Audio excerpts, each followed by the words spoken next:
రహానే అన్న ఇక పాయింట్స్ తెచ్చుకున్నాడు మన వల్ల అయితే లేదని దేవుడే మనకు ఒక పాయింట్ ఇచ్చినట్టున్నాడు.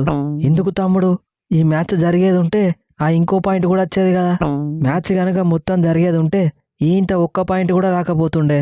వర్షం పడేటప్పుడు క్లబ్ క్రికెట్లో కూడా ఫస్ట్ బౌలింగ్ తీసుకుంటారు, కానీ నువ్వేమో బ్యాటింగ్ తీసుకున్నావు. ఇక మన ఫిన్నాలనేమో 6 రన్లకు అవుట్ అయ్యిండు, గ్రీన్ ఏమో 4 రన్లకు అవుట్ అయ్యిండు.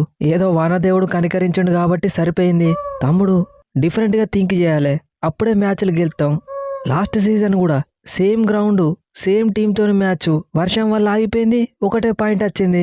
నన్ను రిలీజ్ చేసిన టీంని రఫ్ ఆడిద్దామంటే ఛాన్సే దొరకలేదు. ప్లే ఆఫ్స్లో కలుద్దాం అయ్యారు, అక్కడ చూసుకుందాం.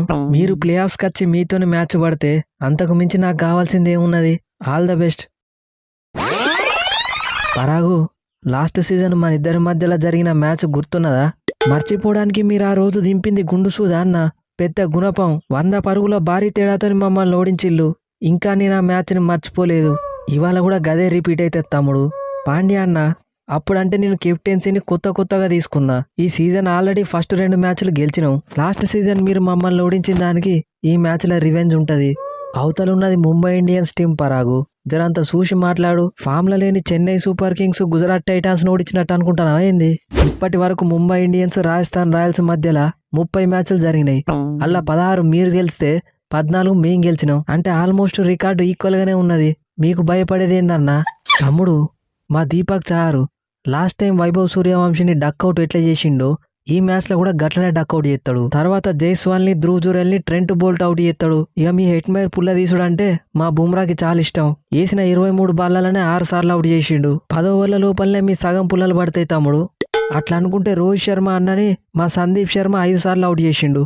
స్కై అన్నని 4 సార్లు అవుట్ చేసిండు. మా ఆర్చర్ బ్రో కూడా రోహిత్ అన్న మీద మంచి రికార్డు ఉన్నది. ఒకవేళ మా వైభవ్ సూర్యవంశీ కనుక పవర్ ప్లే అయిపోయేదాకా ఉన్నాడు అనుకో, ఆట అక్కడనే అయిపోతుంది. ఏమంటావు తమ్ముడు?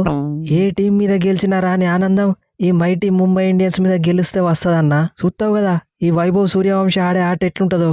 స్కై, కేకేఆర్తోని మ్యాచ్లో నేను 6 వికెట్ల తేడాతో గెలిపించిపోతే నువ్వు డీసీతోని మ్యాచ్లో 6 వికెట్ల తేడాతో ఓడించినావు. మన నెట్ రన్ రేటు నెగిటివ్కి పోయింది.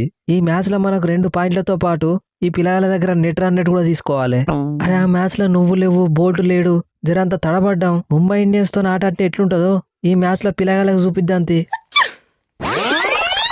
సో ఫ్రెండ్స్, ఈ స్పూఫ్ కనుక మీకు నచ్చితే మన ఛానల్ని సబ్స్క్రైబ్ చేసుకోండి, వీడియోని లైక్ చేయండి. నిన్న మ్యాచ్ అన్ఫార్చునేట్లీ వర్షం వల్ల వాష్డ్ అవుట్ అయితే అయిపోయింది. బట్ అదైతే పంజాబ్ మ్యాచ్. ఇవాళ కూడా మంచి ఇంట్రెస్టింగ్ మ్యాచ్ ఉంది. Rajasthan Royals versus Mumbai Indians. Young players versus experienced players.